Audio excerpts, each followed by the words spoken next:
Bienvenidos a Startup Inside Stories de ITNIC, un podcast semanal donde hablamos de startups y tecnología. Podéis ver el podcast en itnic.net/podcast y escucharlo a través de iTunes, iVoox y RSS.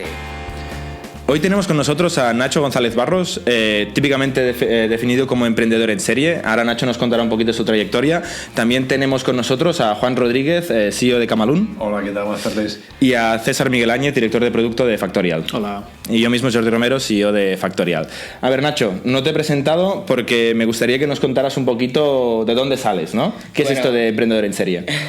Bueno, yo empecé en el 95 con uno de los primeros ISP en España, que se llama Intercom, y bueno, ahí descubrí un poco lo que es, entonces tenía 19 años, y descubrí un poco lo que era, pues, arrancar algo así de saque, ¿no? Y entonces, bueno, me fui emocionando. Entonces estaba haciendo telecos, pero la dejé y ya me metí. ¿Eres un dropout? Sí, total. Y entonces, bueno, ahí descubrí con lo que es el ISP, pues lo que es arrancar una empresa.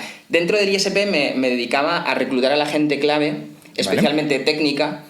Y entonces descubrí lo que era el reclutamiento y me encantó. O sea, todo lo que es el reclutamiento y la selección de personal, especialmente de personal técnico, ¿no? De hecho, pasaron por mí unas 100 selecciones de todo Grupo Intercom, más o menos, ¿no? Entonces, bueno, a partir de ahí vi una oportunidad que fue crear InfoJobs, que fue en el 97, ¿vale? Entonces, esa fue como el tema, la primera empresa gorda donde, bueno, lo típico, ¿no? La arrancas con un co-founder técnico, otro co-founder más de ventas. De hecho, hemos tenido en el podcast a Albert Feliu. Ah, muy bueno. Y a Javier Llorente. Ostras, o sea que sí, pues, de la familia. Ves, total, de la familia total.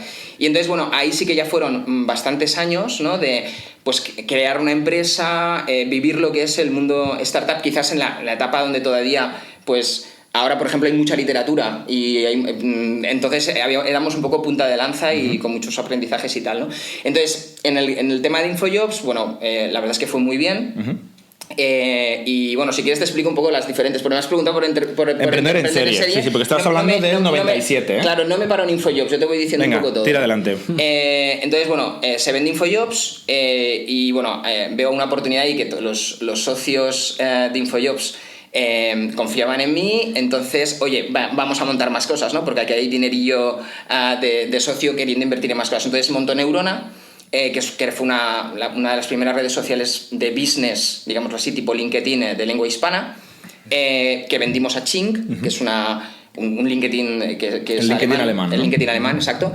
Y luego también montó, te voy diciendo todas, ¿no? Montó luego también Nyumba, que es una web de apartamentos que vendimos a TripAdvisor, ¿vale?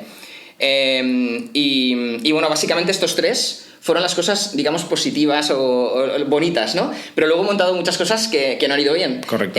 También más o menos durante estos años, ¿no? Monté, por ejemplo, una red social que se llama Linkara, que fue la primera red social en lengua hispana, que fue un desastre. ¿Vale? ¿Qué significa fue un desastre? Fue un desastre, metimos mucho dinero, el modelo de negocio no estaba claro, vino 20, la ejecución dejaba que desear porque yo estaba muy on focus.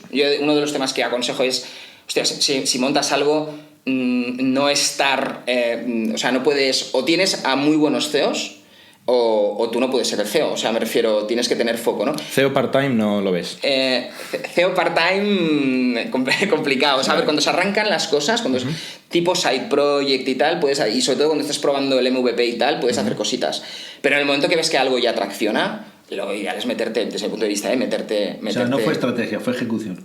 Yo creo que fue las dos cosas, o sea, es que por partida doble fue el error. El montar una red social, cuando luego viene 20 y viene luego Facebook mal, copiamos el modelo de Friendster, que fue la primera red social del mundo, ¿vale? Básicamente es un copycat de Friendster, pero la ejecución se hizo mal. O sea, la ejecución... Bueno, mirar un poco lo que ha pasado con MySpace y con Facebook, ¿no? Salvando las distancias, un poco éramos casi hasta peores que MySpace, ¿no? Entonces, bueno, ahí ya tenéis un poco la respuesta. La ejecución no se hizo bien, pero yo creo que la estrategia, o sea, el meterte en una red social, cuando la red social es intrínsecamente global, es meterte en un lío. O sea, fue por partida doble el error. Luego también hubo otro proyecto que se llama Amigos Free, que fue un dating site free tipo Plenty of Fish. fue quizás el que tuvo más tracción de todos, pero faltaba foco y faltaba SEO full time.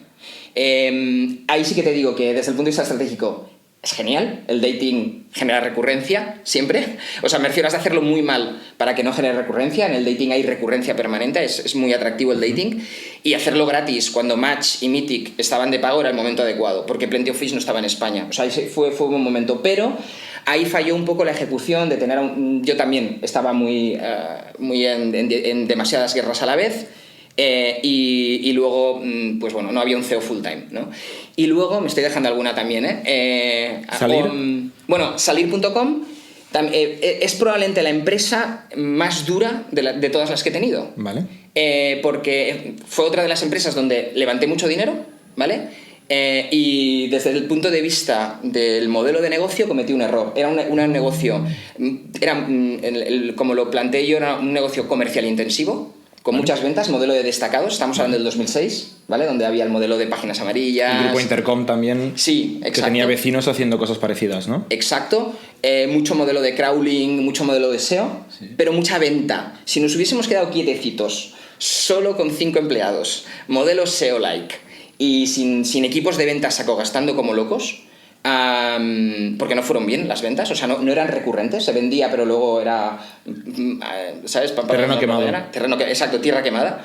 Y básicamente en salir.com lo que falló desde el punto de vista es querer hacer un horizontal. O sea, una de las cosas que yo cada vez desaconsejo más es horizontalizar las cosas, es mucho más coger una cosa, hacerla muy bien. Salir era restaurantes por un lado, eventos por otro, directorio por otro, unfocus. Yo no podía explicar de forma rápida en 10 segundos lo que era salir.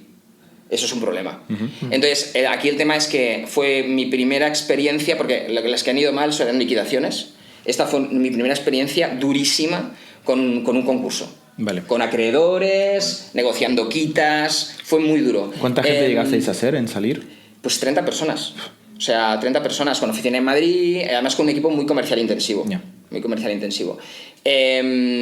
Bueno, al final hubo una venta, pero una venta no exitosa.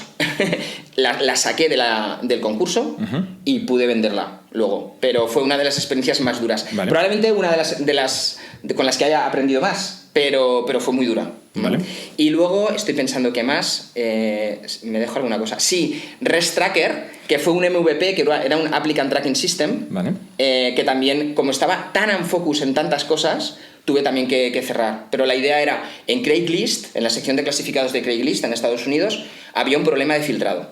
Entonces, de nuevo, desde el punto de vista de idea, yo creo que era muy buena, pero la ejecución no es todo. O sea, no sé, visión sin ejecución, alucinación, ¿no? Es un poco el tema. Entonces, esto fue una pequeña alucinación temporal, porque tenía Está bien dicho eso. ¿sabes? O sea, al final es, oye, no encontré al CEO, tenía que haber visto que necesitaba un CEO para ejecutar eso, ¿no?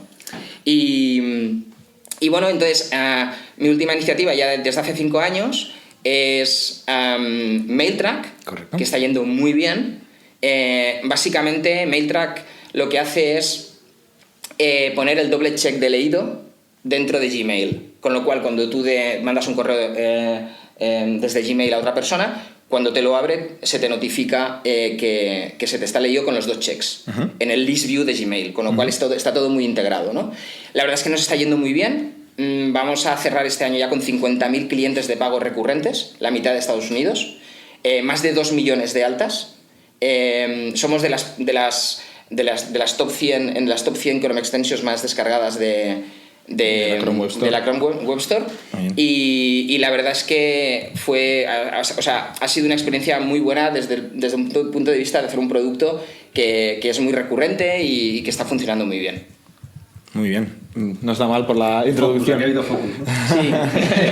Estrategia y ejecución. Total. ¿Google no ha querido entrar en ese negocio? ¿Perdón? ¿Google no ha intentado entrar en ese negocio? No, porque, a ver, Google se siente muy cómodo teniendo partners que hacen tracking, porque somos varios en el espacio, pero que Google haga tracking él mismo es quizás too much, ¿no? O sea, sería un ente que es neutral, que es el correo, meter tracking es too much, ¿no? Por tema de que, bueno, que al final tú lo que estás sabiendo es cuando la otra persona está abriendo el correo. Tiene su punto en temas, diría que no sé cómo llamarlo, ¿no? Pero que de alguna forma un correo, un email tiene que ser neutral respecto a esto. Un tema es que tú tengas un third party que te integre el tracking y que de alguna forma, pues... Un CRM. Como un CRM, por ejemplo, y tal. Pero que el propio correo lo haga es un poco heavy, ¿no? Porque al final es una herramienta pues que tiene su punto pequeño de espía, ¿no? O sea, no lo podemos, digamos, obviar, porque estás sabiendo cuando la otra persona está abriendo el correo, ¿no? Entonces, queremos mucha gente, por ejemplo, a la hora de invertir en Mailtrack, me decía, ostras, pero esto sí lo va a hacer Google, esto es la leche. Y es no por este motivo, porque... Y de hecho, hemos hablado con Google y con gente dentro de Gmail y tienen clarísimo que se sienten muy cómodos con third parties, pero que ellos nunca lo harán. Hostia, yo tengo curiosidad. Dices que llevas en Mailtrack 5 años, has dicho, ¿no? Sí. ¿Cómo evoluciona un producto así que a primera vista parece bastante simple? O sea, durante estos 5 años, ¿qué tipo de funcionalidades habéis ido añadiendo? Sí, total. Esto también es unas preguntas recurrentes que nos hacen, que es, oye, tío, pero 12 personas para meter los checks ahí dentro, para meter un píxel en el body de un email. Bueno, no sabéis o sea, no sabéis tecnológicamente lo que significa hacer un producto metido dentro de Gmail, donde en la parte frontal no hay ningún tipo de API ni ningún tipo de documentación, donde hay ciertos cambios en el tiempo y donde para hacer que sea reliable y que funcione bien, bueno, es muy hardcore. O sea, o sea, me refiero, parece sencillo. De hecho, el primer MVP... con muchos fallos, pero no en list view, sino en la lista de mensajes lo pudimos hacer fácil, pero luego cuando lo quieres hacer bien y que funcione, y en la lista de mensajes da mucha guerra tecnológicamente. Tenemos funcionalidades adicionales, como por ejemplo lo que es el link tracking, que sepas exactamente si te están haciendo pues clic en un link, ¿no? Por ejemplo. Y luego... en general, bueno, básicamente lo he comentado, ¿no? Que, o sea, cuando empiezas la empresa eres muy poca gente, pero vas necesitando cosas como, por ejemplo, tener muy bien depurado todo lo que son los funnels, ¿vale? Todo lo que es la parte del pricing y las pruebas con el pricing, ha sido todo un proceso el entrar ahí. Y lo que sí que vemos es que hay un efecto de bola de nieve. O sea, no ha entrado nadie haciendo lo que hacemos, con la intensidad que lo que hacemos, y ahora ha habido gente intentando entrar, pero no suben en usuarios. O sea, ha habido un cierto efecto de bola de nieve y bueno, al final, claro, si tienes muchas visitas en la Chrome Store, pues la gente cuando busca mail tracking pues sales el primero, ¿no? Es un poco el... Y a mí hacéis una cosa que siempre uso, bueno, antes usaba Hotmail, ¿no? Como ejemplo de viralidad. Sí. Vosotros sois tal cual el método de Hotmail, ¿no? Cuando tú mandas un email con Mailtrack, sale en la firma enviado con Mailtrack. Sí. Y esto es un mecanismo que desde fuera parece una herramienta viral brutal. Total. ¿Qué parte de vuestro crecimiento ha venido de ahí? 45%. Ok. O sea, realmente tiene impacto, sí, todavía a fecha de hoy. Sí. O sea, vemos que hay el tema viral y está también el word of mouth. Realmente el efecto wow es relevante. O sea, hay mucha gente, incluido gente muy metida en el sector. De hecho, yo siempre comento que la prueba que, o sea, la génesis de Mailtrack fue tener al lado mío a una persona muy potente del sector, que le probé un producto que entonces no tenía los 2 checks, pero hacía eso. Le he dicho, oye, tío, mira esto. Abre el correo. Lo abre. Le digo, mira esto, tío. Dani ha abierto el correo.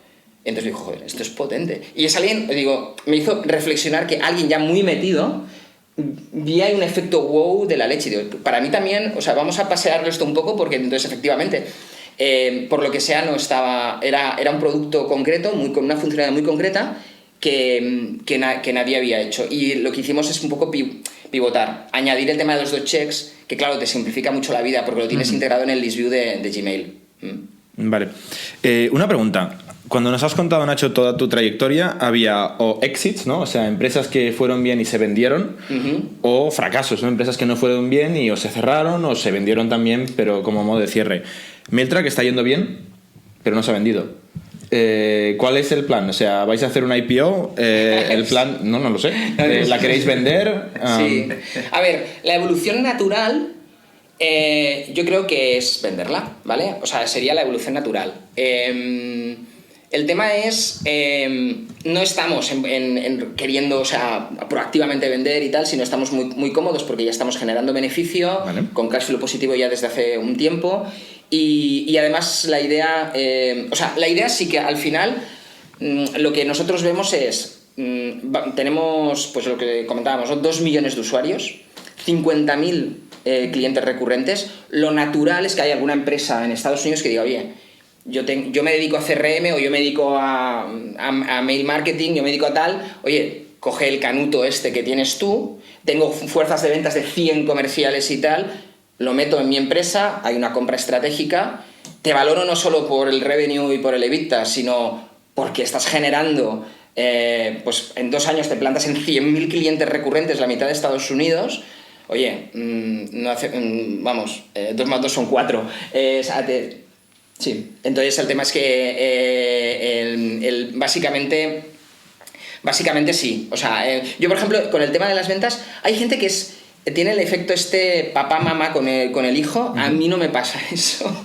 O sea, yo normalmente soy adicto al cambio y a los 5 años... Si tú para 4 o 5 tienes una nueva idea. Sí. O varias, pero de hecho, una ejecutas. Entre medio... ya me salen otras ideas. La verdad es que estoy disfrutando mucho con MailTrack, ¿vale? Pero lo normal es que haya alguien mejor que yo llevando la empresa cuando toca escalarla, ¿vale? Porque soy más arrancador. Ojo, arrancador, pero dejando las cosas en break-even. O sea, no arrancador vende motos. O sea, lo intento al menos. O sea, vender motos siempre se venden cuando arrancas cosas. Perdona, siempre se venden motos. Motos que funciona. O sea, vendo la moto, pero que la moto tira. Por lo que cuando tira me refiero a dejarla en beneficio. Dejarla en negro. No, me preguntaba, haces un auto-screening de tus ideas porque cada 4 o 5 tienes una idea nueva que sacas al mercado. Realmente. Sí. Pero tienes muchas más, imagino.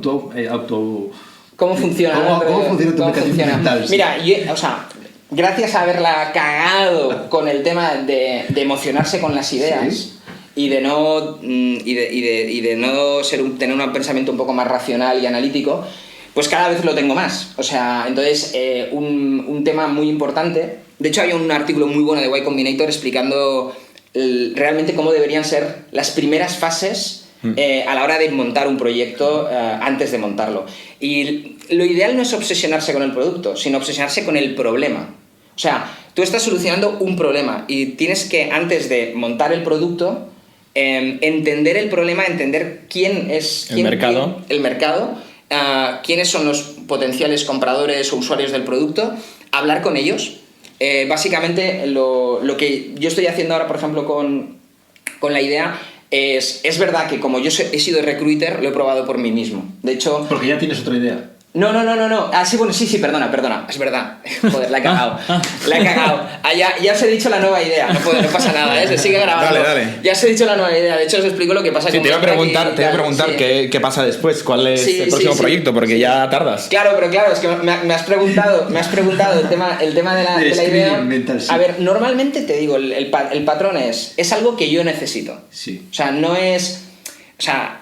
Yo, por ejemplo, veo un patrón diferente. Sí, dogfooding total. Empiezas con veo tus un patrón, por problemas. ejemplo, hay gente que dice, oye, mira, veo una oportunidad de pasta en el sector farmacéutico, pero ni le va ni le viene al emprendedor del sector farmacéutico, pero hay mucha pasta, no lo niego, ¿eh? Quizás yo estoy más en... Coño, a veces me junto con ideas que a lo mejor no dan mucha pasta, pero que a mí me solucionan la vida, ¿no? Entonces, precisamente lo que hay que ver es... Está en tu entorno, el problema está en tu entorno. El problema es dogfooding que total, ¿no? Decimos, el come tu propia comida de perro, Sí. ¿no? Sí. Entonces, por ejemplo, InfoJobs fue claramente eso. Yo era recruiter, con lo cual yo estuve pariendo todos los cambios de interfaz de InfoJobs porque yo me comía los currículums y yo sabía dónde tenía que poner los filtros, crear las killer questions para los filtrados. O sea, es muy importante que el propio CEO tenga el problema, ¿no? En este caso, estoy arrancando una nueva cosa, básicamente porque hay un nuevo CEO ya en MailTrack, que tiene que ver con el hiring. Entonces, es una cosa que el problema lo tengo muy interiorizado, porque me he comido miles de currículums en toda mi vida. Entonces, veo un problema donde visualizo una solución y no solo eso, he sido el primer usuario de este producto en el MVP, con lo cual lo he vivido. ¿Te has hecho un MVP? Me he hecho un pequeño MVP. ¿Tú sí. mismo? Yo mismo, con O sea, eres programador y... No, yo mismo, perdona. No, pregunto. No. Es con uno de los cofundadores, que es el técnico, Vale. y con el otro O cofundador. sea, con un pequeño equipo fundador Sí. habéis parido ya un MVP. Con una persona de producto y con una persona técnica, ¿vale? Los dos unos cracks, ¿vale? Entonces hemos parido un MVP y yo ya lo he estado usando. Vale. Y yo ya puedo decir que para mí eso es painkiller, no es vitamina. O sea, a mí me ha hecho un disrupt en la forma que yo tengo de reclutar. Yo ya dejo de hacer un montón de llamadas a candidatos porque paso a utilizar este producto, que es de videoentrevistas, vale. Y me ahorra un montón de tiempo. Pero no es suficiente, porque yo puedo tener aquí un subidón y lo que sería lo normal. Ya, y te lo creerás. Me lo creeré. Porque los bebés siempre son bonitos los de Exacto. uno mismo, ¿no? Sí, exacto, ese es el rollo.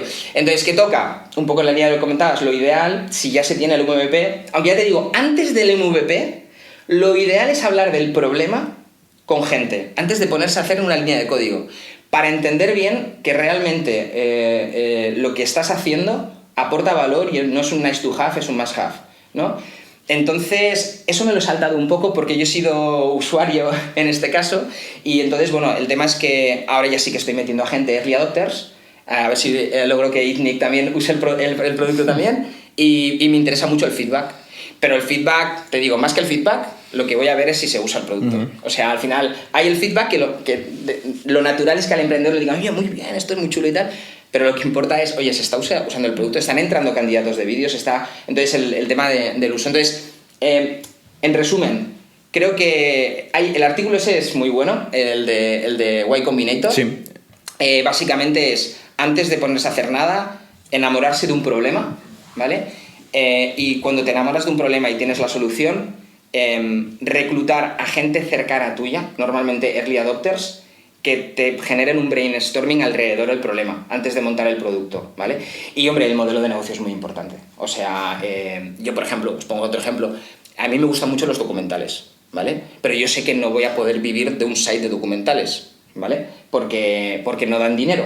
Entonces hay que saber que hay negocios que son chulos, pero que son casi ONGs.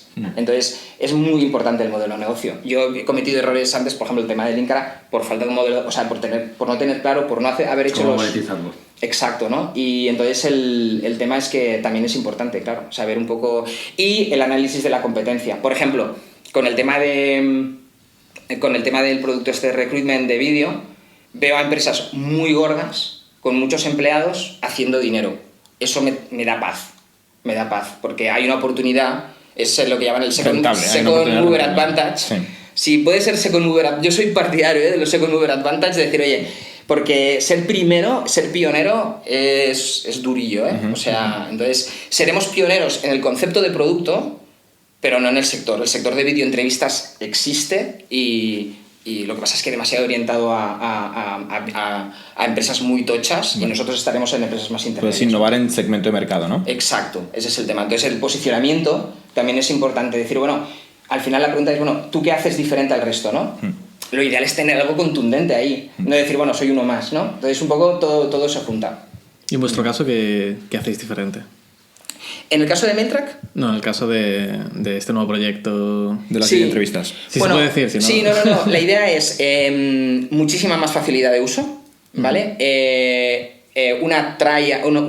Un modelo freemium muy agresivo, porque lo que hemos visto es que hay empresas, pero lo típico, del botón de... Te llamará el comercial para explicarte el producto, sí. quotes de 6.000 euros para empezar a utilizar el producto. Entonces, un poco el disrupt aquí sería hacer un producto mucho más sencillo, mucho más accesible, pero sí que habrá un componente B2B relevante, de integración con empresa y todo esto, ¿eh? O sea que... Porque vemos que es donde está el reclutamiento recurrente, ¿no? Es curioso que mencionas que una de las ventajas competitivas es la facilidad de uso, y a nosotros nos pasa un poco, ¿no? Que uno de nuestros... Inconscientemente vemos que una de las ventajas de Factorial también es, de cara a la competencia, que es Enterprise, Legacy, etcétera, es la facilidad de uso. ¿Cómo justificas la defensibilidad? ¿Sabes? Porque no es un algoritmo, ni es una patente, pero lo demás no lo usan los usuarios, ¿sabes? Y esto sí que lo usan. ¿Cómo consigues convencerte a ti mismo, o si tienes que traer un socio inversor, justificar que tu facilidad de uso es defendible? Vale. ¿O depende de un socio o de un empleado? Yo te digo cómo o la de defiendo. un Sí, o sea, diseñador? Yo la defiendo, o sea, debería ser sencillo hacer productos sencillos. Pero no lo es.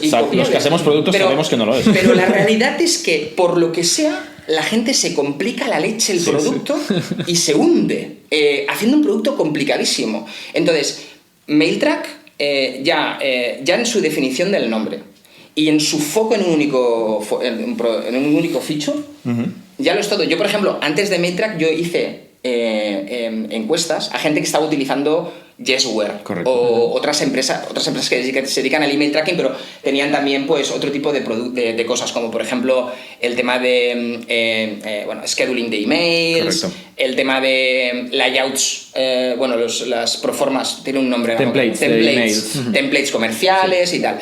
Yo hice las llamadas, la gente lo que valoraba más era el email tracking. Entonces, vale, ahí tienes una oportunidad, foco a saco solo en lo que la gente valora más, producto concreto, súper limpio, interfaz súper limpia y tal. Efectivamente, de hecho, muchos inversores se cayeron porque sois lo hace un cualquiera, feature, ¿no? Además, si sois un feature, lo hace cualquiera, os van a copiar, pues No es tan ni nos fácil. han copiado y tal, y ahora hay alguna persona que intenta, pero tampoco lo ejecuta bien, o sea, se nota que no está bien acabado el producto, por lo que sea, y tenemos un histórico de ejemplos alucinantes.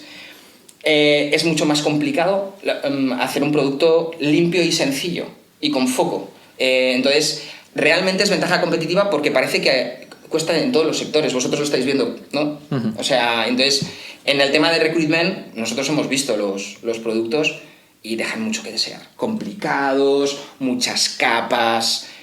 Ya en el momento que te tiene que llevar un comercial para empezar a utilizar, te hace una demo. Parece que hasta esconda su producto, no hay... Entonces hay una oportunidad de decir, oye, hagamos las cosas limpias, claramente.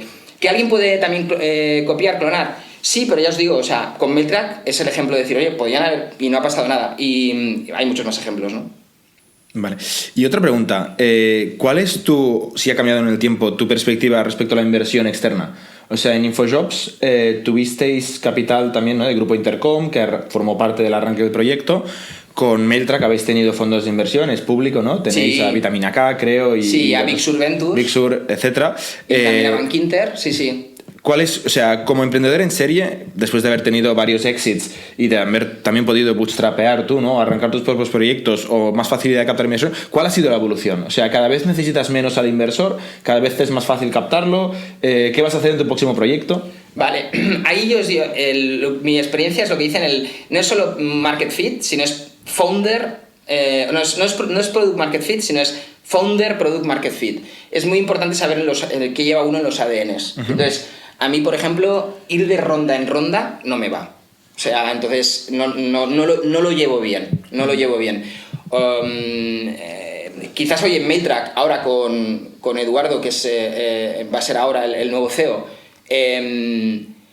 sí que se pueda, porque él tiene otro ADN bueno, digamos que... Y además el proyecto está preparado para ese momento, ¿no? Pero, por ejemplo, tú me preguntabas con este proyecto de recruitment de vídeo, ¿no? Mi idea es mucha cautela. O sea, hacer un Friends and Family de 100.000, 150, 200.000 euros máximo. Gente conocida. Si alguien quiere meter un ticket de 50.000, le voy a decir que no, porque hay muchísimo riesgo de perderlo todo, ¿no? Máxima incertidumbre, y lo que quiero no quiero presión, o sea, quiero una presión para decir, oye, simplemente que el experimento salga bien, pero es dinero para un experimento, para yo entender el mercado. Es que todavía no lo entiendo. Si tú me preguntas, oye, ¿cuál es exactamente tu empresa tipo? ¿Y cuál es...?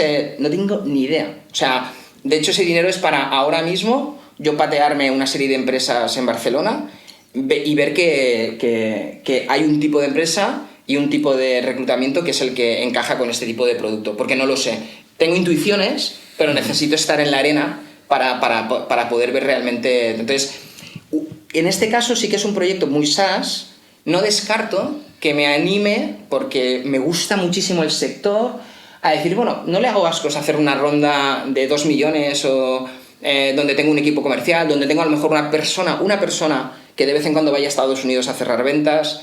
Es algo que no tal. Pero, por ejemplo, 5 millones no me veo ahí, por cómo... me da un poco de vértigo, ¿no? Me da un poco de vértigo. Que casi prefiero que si hay otro que quiere llevarlo ahí, pues entonces ya vender la empresa al que quiere escalar y quiere hacerlo... Tú te vuelves más cómodo como founder en la primera etapa, ¿no? Sí. El producto acabado en primera etapa, ya preparado para escalar, pero en blanco y negro, como decías antes. Sí, exacto, pero sin números rojos, ¿no? Entonces sí, o sea, habiendo demostrado tracción y, hombre, habiendo conseguido que la empresa, no sé, valga 10 millones, entre 6 y 10 millones mínimo, si no es como un poco... ¿Tu empresa más grande cuál ha sido en tu recorrido de InfoJobs? Sí, claramente. ¿Me refiero ¿te refieres en número de años o No, en tamaño de startup, en estadio al que llegaste, sí, porque llegaste a un estadio más grande ya, ¿no? Claro, yo salté de InfoJobs ya con 50 empleados, más o menos, y facturando ya más dinero. Facturaba ya, sí. Y otro tamaño, ¿no? Sí, 10, 15 millones, una cosa así, ya con un buen EBITDA y tal. Y hombre, yo recuerdo en InfoJobs que ya, en ese momento ya estaba buscando otras cosas. ¿Tú crees que la gente que reclutas en la primera etapa, ahora, cuando empiezas a generar el negocio de cero, es la que luego puede acompañar a la compañía para crecer? ¿O es distinto tipo de gente? A ver, en general, es un tema estadístico, yo creo que la gente cambia. O sea, me refiero que cuando si la empresa acaba siendo una empresa gorda de más de 50 empleados y tal, el tipo de perfil Cada arrancador requiere gente distinta. Sí, lo que pasa es que también es verdad que yo veo a mucho founder que es peligroso que se vaya, porque es el guardián de la cultura de la empresa y como se vaya, no sé, podemos entrar en un managementitis, que también lo he vivido en algunas empresas, que es peligroso. O sea, me refiero... Pero lo que pasa es que como no entre alguien, se va a tomar por saco la empresa porque el perfil que tenemos o hay buenos managers o cuando la empresa escala tienes un problema, se necesita gente senior, seguro. Entonces, claro, esa gente senior, lo natural es que no esté en el arranque de la empresa. ¿Y tienen tiempo de aprender durante estos 4 o 5 años de arranque o quizá no hay match, no hay fit, como decías? Hay de todo. Yo creo que hay casos de gente que ha aprendido y que se ha puesto las pilas y que se ha convertido en un manager espectacular. Bueno, claro, o sea, veis, por ejemplo, en empresas de Estados Unidos como Airbnb, si ves por ejemplo, los founder y gente que le sigue al founder y tal, que dices, bueno, ahí son ejemplos, ¿no? Es muy fácil usar los 5 famosos como ejemplo. Sí. Hay millones de empresas en el mundo, ¿no? Y con los 5 top no nos sirve de referencia. Y el tema es que, a ver, el management se aprende haciéndolo. Entonces, claro, o lo hace, o en este tiempo lo haces o cómo aprendes. Entonces, claro, todo va tan rápido que dices, soy una empresa que eres 3, año siguiente 10 y año siguiente 40. ¿Hay alguno de esos que arrancó con perfil de haber tenido experiencia siendo manager? Yo creo que complicado. O sea, hay que pillar a alguien que sepa, ¿no? ¿Tú te ves, Nacho, llevando una empresa de cientos de millones de facturación y miles de empleados? Yo más bien no.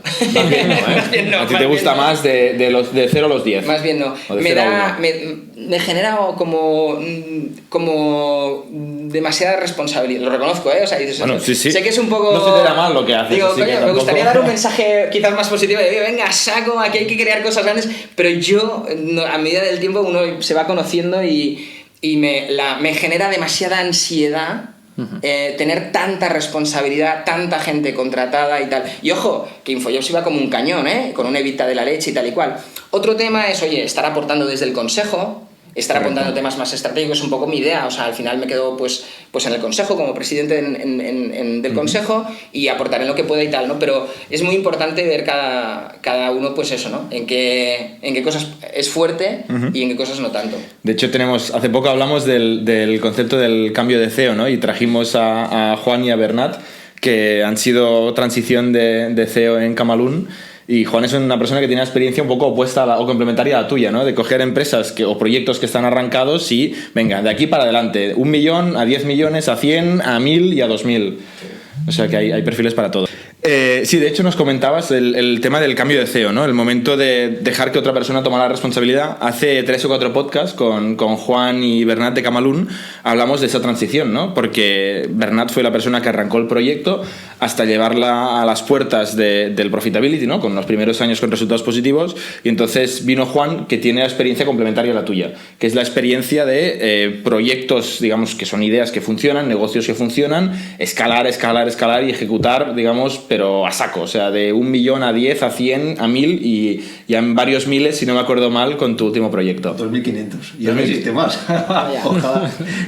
Entonces, ¿tú crees que es compatible arrancar un proyecto desde cero, ¿no? Esa locura un poquito de inventarse un negocio y conseguir llevarlo a 2.000 millones de euros de facturación y EBITDA positivo? Vale, mi experiencia es que es complicado.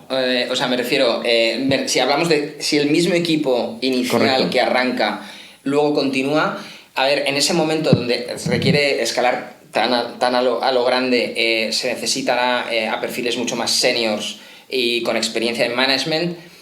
Lo natural es que la gente normalmente cuando arranca un proyecto esa experiencia en management no la tiene, y los proyectos van tan rápido que claro, los propios que están arrancando a lo mejor formarse para ser managers y experimentar, porque al final hay mucha prueba-error en lo de ser manager, no hay tiempo material. Entonces mi sensación es complicado, pero bueno, cada proyecto es un punto, pero me suena que los perfiles, cuando hablamos de escalar cuando estamos hablando ya de 2 dígitos de ventas, de millones, de más de 50 personas y tal, los perfiles son diferentes.